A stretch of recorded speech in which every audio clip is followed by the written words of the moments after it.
Hi everyone, welcome back. It's another Wednesday. Thank you so much for joining me again today. Guys, you know that every Wednesday I produce a new video and I talk about entrepreneurialism, small business startup. I talk about the food industry, my 26 years in the life of pie.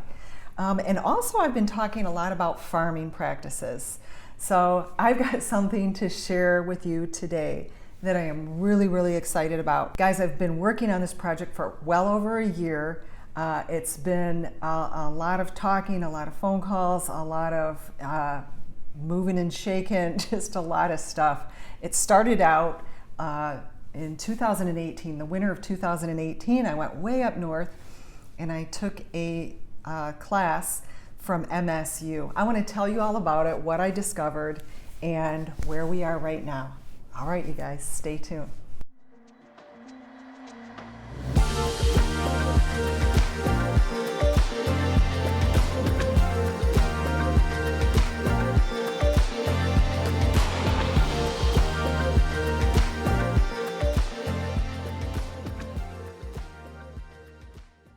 Oh, I'm so excited.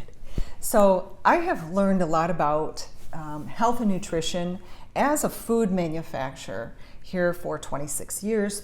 Before that, my husband and I were in a restaurant business. So he was there for 14. I joined him for the last 10. So it's been a lot of years in the food business. We have 5 children. We raised them with a very healthy diet when they were little.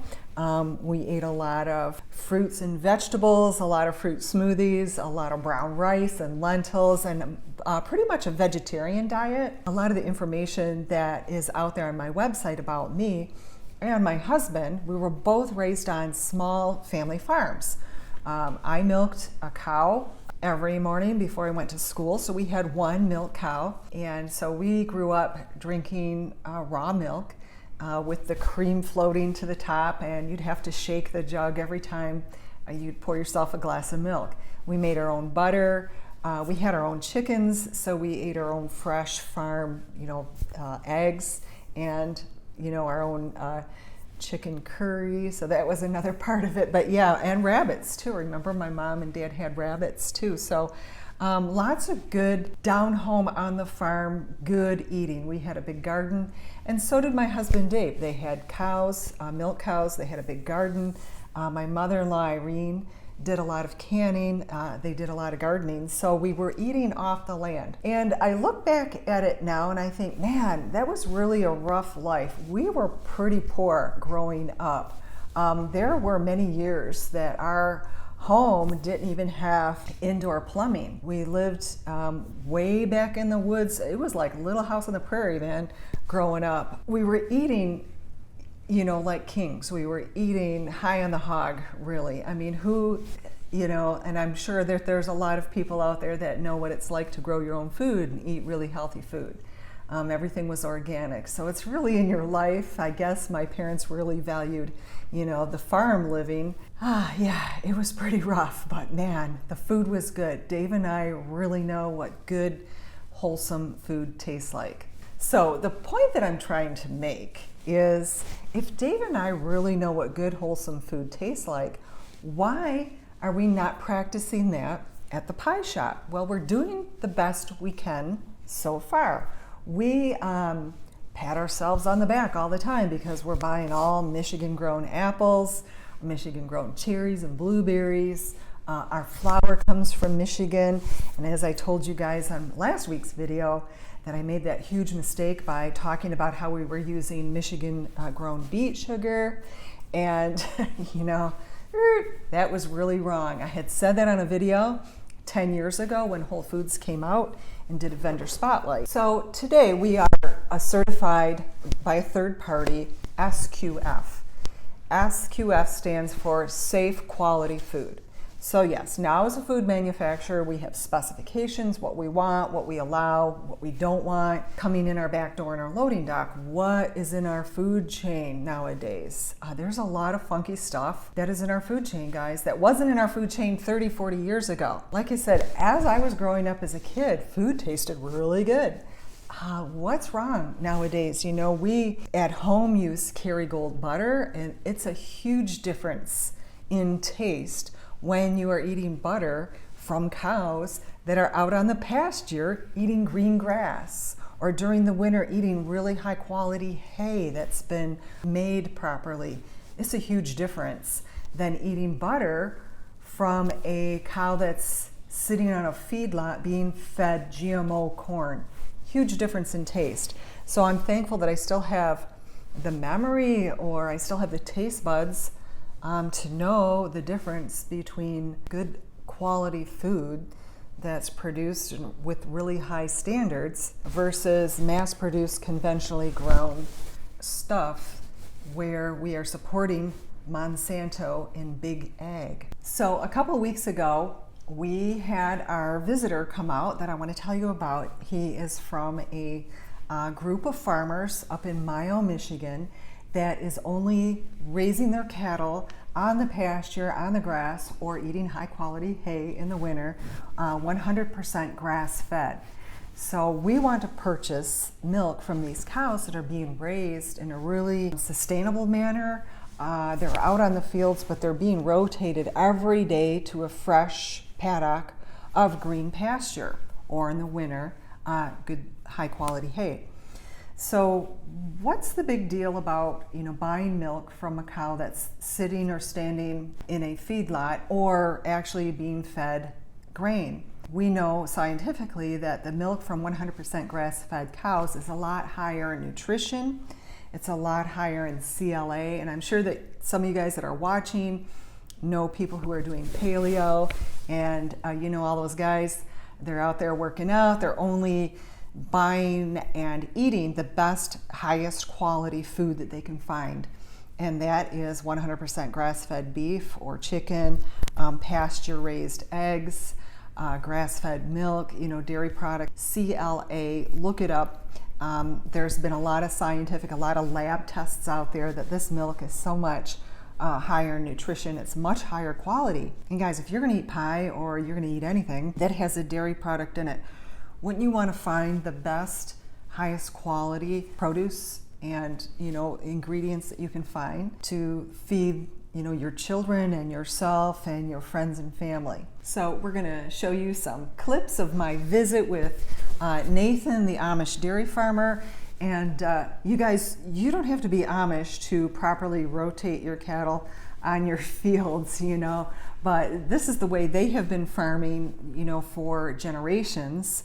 And as they have learned more about proper rotation, so they've got smaller paddocks, just for a moment if I can explain, smaller paddocks where they have their cattle, eating and grazing and then moving every 24 hours to a fresh area of the field, right? No animal wants to stand in their own urine and feces all day and then eat, so they want to be eating on clean pasture.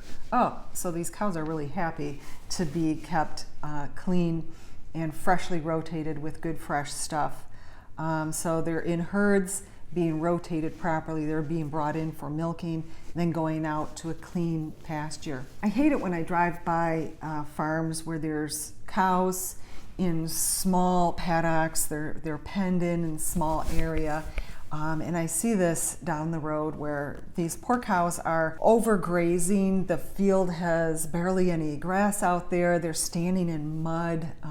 About late summer, they're standing up to their knees in their own urine and feces and mud, and they're just not happy. And I see them by the fall, right before they're slaughtered, they are laying down. I think that they're just not feeling very good. I think that their hooves from standing in mud, for many, many weeks, and their own urine and feces, they've gotten infections, they are feeling sick. No, I just don't feel that that's a good, healthy way to raise animal.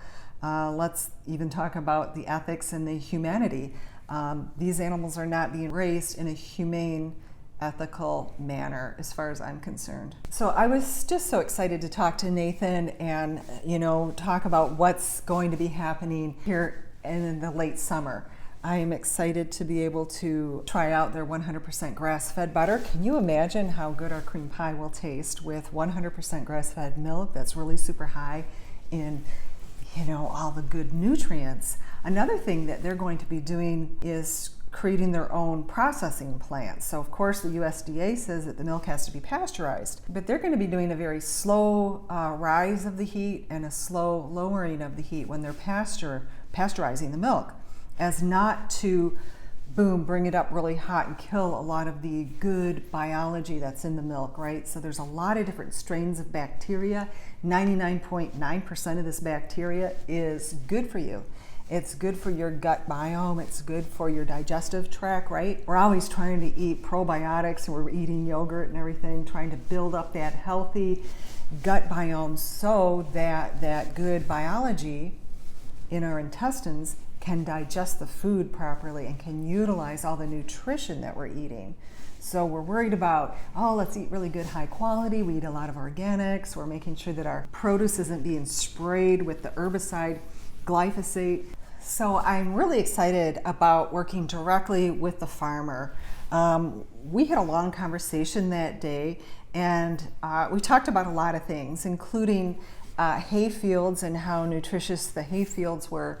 I believe that nowadays it seems like conventional farming is taking off of the land. We're taking, and we're not giving back. When I see cattle being rotated across the fields in a proper manner, that tells me that they are putting back to the soil, giving back to the biology in the soil, feeding the bacteria and the fungi, which is the very first step in soil cycling, nutrient cycling in the soil. So there's life in the soil, and that needs to be fed too. We talk about feeding the cattle well, letting them, be out of doors with the fresh air and the sunshine, eating all this great pasture, and then being rotated to clean pasture. They're so happy. But what about the guys below the pasture, feeding the first stage in your soil, nutrient cycling stages, your bacteria and your fungi? We worry about that little herd under the soil, right? All the good protozoa and the nematodes and the microarthropods and everything that's cycling nutrients. And the more nutrients that are cycling in an organic way, they are releasing nutrients up to the plant to uptake, which will then create a healthier animal that's going to create healthier products for us humans to eat, right? Just really excited though to announce that here shortly, maybe by the end of the summer, our co-op of dairy farmers here in Mayo, Michigan will be able to supply Achatz Handmade Pie Company with their wonderful 100% grass-fed milk that has not been, those cows have not been eating any GMOs. They are not eating any grain. Therefore, there's no glyphosate that they're consuming that will come out into their milk, into the casein. So I'm just wondering how many people have been tested and have a milk allergy or they're lactose intolerant. I'm curious if you switched over to 100% grass-fed milk, that you would really have those digestive issues and all of those health problems if you were now consuming a milk that is poison-free, no glyphosate in that milk. So it's interesting to me. I'm going to be excited to start using their milk. We're going to be ordering about 5,000 to 6,000 pounds of whole milk every week. Hopefully we'll also be able to purchase all of their cream and butter for our other pies as well. So it's just such a really exciting thing. I want to be able to work with more farmers directly. One of the things that I'm excited about working with Nathan and the group of the farmers there, we're cutting out a lot of the middlemen. So I'm cutting out a broker, a distributor, the sales rep, the whole marketing team, all of this stuff that, everybody gets a little piece of the pie there. So we're able to work directly. I'm not paying less for this milk, however, but the farmers are going to get paid 3 times more. So, it was really great news to be able to work directly with the farmer and talk about the logistics of how am I going to get your milk every week. We have to create our production schedule in such a way that, we don't put a huge burden on the cows. Oh, we need 15,000 pounds of milk this week and none for the next 2 weeks. So we're working very hard on our end to create a really smooth production schedule for our employees and a production schedule that will fit the cow as well, right? Just excited to share that news with you. So I'm curious, are there other farmers here in the area that are doing things like growing their wheat? Slow food, right? It's the slow food movement. It means that your wheat and the produce that you're growing is more nutritious. It's staying in the ground longer. You're not hitting it with the Roundup to get it going faster. I'm looking for farmers who are growing their wheat organically. They're building up the organic matter in their soil. They are sequestering carbon. It's all a really great cycle here. I am very concerned as a food manufacturer that I have contributed by purchasing things that have been overworked, overtilled, overgrazed, animals that are kept in cages. Why would I ever contribute to that? We're getting cage-free eggs, but they're all kept in a big metal, long, confinement house. Why would I contribute to something like that? Guys, I just don't think it's humane. I don't think it's natural. I don't think it's healthy for we humans. I don't think it's healthy for the environment. What are they doing with all of that manure that's coming off of these confined feeding lots, whether they are pigs or chickens? It's just a huge manure lagoon that is creating toxins in the air and in the water. As a food manufacturer, I'm concerned about the environment. And I'm thinking about, as the head of my company, my husband and I make the final decision. We created Achatz Handmade Pie Company. We're the owners and founders, so we're still here actively managing and working the company, leading the company. And so we are evolving and creating a better company than when we first started. All right, you guys, again, thanks so much for joining me today. Please hit the like, hit the subscribe button if you have not subscribed yet, and the notification bell, and next Wednesday we'll let you know when we produce another video. All right, you guys, until then, have a great week. See you next time. Bye.